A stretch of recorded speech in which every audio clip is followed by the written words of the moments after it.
Всем привет, с вами Дэн, и сегодня на обзоре часы, с которыми я на самом деле давно хотел уже познакомиться, но по разным причинам не удавалось, а сейчас вот спасибо, в общем, Джуму и Creation Watch заказал и достаточно дешево. Значит, как всегда, да, азиатская версия Seiko, максимально такая, я скажу, дешманская комплектация, ну, гарантийная карточка есть, сертификат гарантии есть, и, опять же, для злых языков, которые пишут на Джуме, там, дескать, там все оригинальное. Так что, ребятки, перекупы и магазы можете идти лесом. У нас здесь сеечка из Сингапура приехала в такой вот простой коробке. Да и фиг бы с ней, потому что внутри, не поверите, вот эта маленькая невзрачная коробчонка, а внутри Seiko Arni.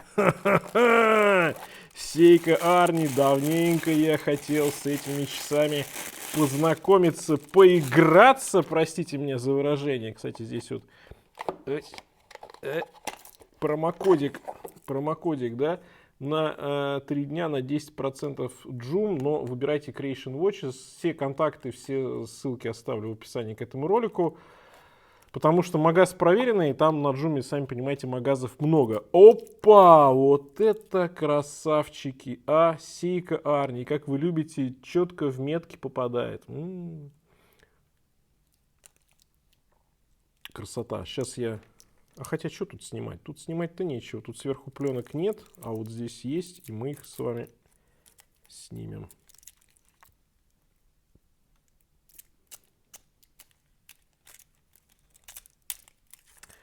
Так, значит, что это такое? Ну, я думаю, что все знают, что такое Seiko Arni. Это фильм «Команда», легендарный фильм, и у Арнольда Шварценеггера там были часы Seiko. Он вообще фанат часов Seiko, у него много версий, но вот эта специальная версия, она, конечно, была тогда не в стали, она была такая пластмассовая, черная, но та же самая модель и с теми же самыми примерно функциями. И эту модель прозвали Seiko Arni. Современное переиздание, их было уже, по-моему, несколько видов. Конкретно вот эти часы Seiko Prospex Arni, гибридный дайвер. Гибридный почему? Потому что у нас здесь есть и аналоговая, и цифровая мини такая, здесь вставочка, шкала. К 40-летию выхода этой модели Seiko выпустила вот эту версию на механизме с солнечным подзаводом с референсом SNJ033P1. Калибр H855. На самом деле очень продвинутый калибр. Про него что нужно сказать? Во-первых, солнечная подзарядка. Это прям реально круто и удобно. Но, кроме этого, здесь есть, да, здесь есть часы, минуты, секунды. Это то, что необходимо в часах. Но, кроме того, значит, точность плюс-минус 15 секунд в месяц. Запас хода 5 месяцев. Часы могут измерять глубину воды до 80 метров глубины. Причем это не давление имеется в виду, а реальная глубина 80 метров. Здесь есть секундомер, будильник, календарь, двойное время, то есть можно в разных часовых поясах время засекать. Есть журнал погружений, до 100 погружений. И плюс эти часы могут вас еще предупреждать о быстром всплытии. То есть такие, знаете ли, прям профессиональные дайверские часы. Конечно, я знаю, что дайверы сейчас уже строчат свои гневные письма и сообщают мне, что такими часами никто не пользуется и пользоваться не будет. Да? Но напоминаю, что есть дайверы, которые любят классические часы, которые, как вторые запасные часы, могут часто брать с собой на погружение разные модели. И простую механику, какой-нибудь там SKX 009, и плюс могут брать достаточно такие сложные часы, как вот эти Seiko Arni. Я к этим людям отношусь, так что уж извольте, да, мы, любители часов, любим и классику. И кроме того, да, а ведь все забыли, буквально несколько десятков лет назад никаких дайв-компьютеров-то и в помине не было, и люди дайвили, в общем-то, с простыми механическими часами, и ничего, собственно, да. Поэтому, в общем, прошу любить и жаловать, у нас Seiko. Водозащита здесь внушительные 200 метров, люминофор здесь сейковский Люмибрайт, самый яркий, на самом деле, в мире, по мнению многих. Хардликс стекло, ну, понятно, что не сапфир. Почему? Ну, потому что дайверские часы и Хардликс, он такой смешанный. У него есть плюсы сапфира. С одной стороны, он не так сильно царапается, как минералка. И с другой стороны, он крепче, он не такой хрупкий. И это правильно, что для дайверских часов они выбрали именно такую вот версию. Ну и, как я уже говорил, 40-летие, да, там та самая старая модель вышла у Арнольда, которую носил в 1982 году, и в 2022, а эта модель как раз лето 2022 года, вышла вот эта модель от Seiko. Стоит она на Joom плюс-минус там, да, около 50 тысяч рублей. Ссылку оставлю в описании к ролику, посмотрите, сколько они на данный момент стоят. Не забываем, что там можно платить, естественно, российскими рублевыми картами, и там есть всякие разные программы скидосов, так что можно, может быть, даже немножко и дешевле взять. Но 50 тысяч рублей за эти часы и так дешево. Посмотрите, сколько они стоят в российском ритейле. По секрету скажу. Фух, ну вроде все рассказал. И давайте сейчас, я знаю, что немаловажное для моих зрителей всегда это размерчики. Значит, давайте посмотрим по безелю, что у нас получается. 41 всего-то по безелю. Но у нас тут такое защитное кольцо стоит. И по этому кольцу в широкой части 46. Да даже больше, 47. Вот так вот точнее будет. А видите, оно расширяется, как такая перевернутая сковородка, что ли, да? Так, и здесь по высоте 14, ну, в принципе, не так уж и много, наверное. По браслету 22 и от ушка до ушка 51. Мое запястье, если вдруг кто не знает... Так, сейчас пленки сниму и продолжим. Так, значит, лишние пленки я снял, и вот, мое запястье 18,5, и вот такая у нас получается посадочка, да, на запястье. Модель сидит удобно. Она вроде бы большая, да, но учитывайте два момента. Во-первых, она плоская, то есть задняя крышка абсолютно плоская, и ушки располагаются в самом нижнем части вот этой вот такой вот перевернутой кастрюльки, если хотите. Да, они достаточно длинные, но они, видите, идут вниз, они в самом низу, и браслет поэтому на запястье лежит достаточно удобно. Плюс вот эти все три у нас кнопочки, да, тут разные, заводная головка, но запястью особо не мешаются. Кстати, в принципе, можно к этим часам поставить и каучук, и они будут полегче тогда. Ну и, наверное, для погружения это будет удобнее. Но, опять же, даже если брать эти часы как такие некие рекреационные, или там повседневные, или просто летние, морские, то они также... На браслете, конечно, это будет интереснее. Плюс я говорю, что модель достаточно удобная на запястье. Хотя, казалось бы, 47 миллиметров. Что касается браслета, раз уж я про него заговорил, браслет реально классный по звеньям. Хорош. Тут такая есть вот вставочка у нас как бы центральная с зеркальной полировкой. Основная часть звеньев это сатинирование. Гибкий, мягкий, хороший браслет, очень хороший. Да, здесь есть вот пространство между корпусом и браслетом, но к такому плану корпуса, когда здесь защитный кожух, ну, что-то другое придумать будет сложно, а это удобно. Застежка, да, она штамповочка, ну, Seiko не может без экономии, но при этом двойная фиксация, так что если мы говорим о том, что это такие дайверские часы для дела, то я, наверное, даже не буду здесь чего-то придираться. Вот, поэтому к застежке мы не придираемся. Что касается дайверского расширения, то оно здесь вот имеется. И им не очень удобно пользоваться.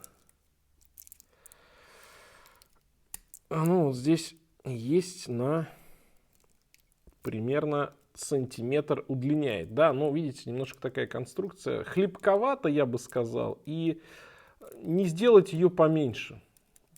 Поэтому Seiko, я, конечно, тебя люблю, но это вот уже в 2022-2023 ну не катит. Надо делать нормальное дайверское расширение, чтобы можно было настраивать. И, наверное, нормальную застежку. Прости, как говорится, но пора. Время пришло. Здесь у нас, опять же, вот это у нас тут цунами, да, номер часов, ну и основная базовая информация имеется. Что касается, значит, веса. Что касается веса, на полном браслете получается 183 грамма. Не самые легкие часы, но с другой стороны, за счет того, что здесь штамповочка такая максимально дешевая, и они получаются максимально легкими. Значит, защитный кожух, да, здесь много таких креплений на специфичных винтах. Надеюсь, отвинчивать их не придется, но тем не менее, ну, в принципе, найти это дело можно. Сатинирование очень даже приятное, сатинирование хорошо исполнено, такое же, как на браслете. Безель защищен с обеих сторон, да, снизу сверху он как бы открыт. Безель с алюминиевой вставкой, ну, в принципе, опять же, окей, как для дайверских часов. Мягкий такой, ну, типично сейковский безель. Хват не очень удобный, и понятно почему, потому что на защитный кожух, но как бы навостриться, привыкнуть можно. Это особенность данной модели, здесь деваться некуда. Что касается циферблата, то читаем здесь на высоте, потому что у нас даже метки вот эти, тут у нас, во-первых, у отметки между 5 часов и 7 часов есть такая вот вставочка, где уже электронная цифровая информация будет отображаться, в том числе вот эти вот всякие погружения, глубина там и так далее, да, второй часовой пояс. А база у нас, конечно, это часы, минуты и секунды. И вот часы, минуты, секунды шикарная читаемость, потому что классическая, опять же, сейковская разметка, черно-белая, матовый цифр, здесь все по красоте, по правилам. Короткая часовая, длинная минутная, здесь ничего не спутайте. Везде есть люм, и опять же вот эти меточки даже есть, вот тут прорези, да, как бы занимает часть циферблата вот это окошко, но они вывели цифры 6, 5, 6 и 7, вот как бы чуть выше этого окошка, и все равно можно время удобно считывать. На боковой такой скошенной шкале у нас еще есть минутная разметка, плюс разметка 24 часа, ну и плюс разметка на безеле. Ну вот с точки зрения, знаете, читаемости, вот сделали все хорошо, все очень удобно. Ну и здесь указано, что это солнечная подзарядка и дайверские профессиональные часы, то есть по ISO 6425 их тестировали, 200 метров водозащиты. И, собственно, что касается управления вот этой всей электронной начинкой, которая есть в этих часах, то у нас заводная головка за часть функций отвечает и 3 кнопочки, которые все завинчиваются и которые даже при этом имеют специальный цвет, чтобы показывать вам, что, в общем, отвинчены, да, эти самые заводные головки, и ими можно пользоваться. Разные функции, там замена и дата, и второй часовой пояс, и предупреждение о всплытии, и глубина там, ну и, короче говоря, все записи, которые часы запоминают, сколько раз, куда вы погружались, на какую глубину. Я подробно не буду на этом останавливаться. Почему? Потому что это видео не инструкция к этим часам. Инструкция, она, в общем, есть вот здесь. Вот здесь, да, и меня часто вот в роликах пишут о том, почему ты там не показываешь, как чем пользоваться. Слушайте, ребят, ну если вы эти часы купили, вы можете посмотреть инструкцию. А если вы их не купили или не собираетесь тем более покупать, а просто смотрите, например, видосы, выбираете часы там по какой-то некой условно внешности, то нахрена вам в ролике тратить время на вот такие вещи. Поэтому вот, честно говоря, мое мнение, что ну, нет никакого смысла этот функционал разжевывать, рассказывать в ролике. Напишите, конечно, ваш комментарий под этим видосом. Возможно, многие люди захотят именно вот эти подробности по всяким там вещам, как что настраивать в G-Shock'ах, да, или в таких вот сейках. Напишите, будет мне интересно, посмотрю, да. Может быть, действительно, очень многие люди это хотят. Но мне кажется, что большинству оно как бы, ну, не нужно, потому что, если, опять же, если у вас эти часы есть, у вас есть инструкция. Вот. Но вот такое вот некоторое такое отхождение, да, вот, от смысла этого видоса. Ну что ж, давайте, наверное, посмотрим макро, чтобы уже не затягивать. Так, у нас тут накладные метки в стиле SKX, Seiko Prospex. Все аккуратненько. Безель тоже такой матовый, с точкой люма в отметке 12 часов. Защищенный, кстати говоря, никуда не выпадет, не упадет. Аккуратная полировочка. Да, не сказать, что здесь какая-то прям выдающаяся полировка, но опять же, у нас это дайверские часы, извините. Но при этом я бы сказал, что здесь очень все приятно и прилично сделано.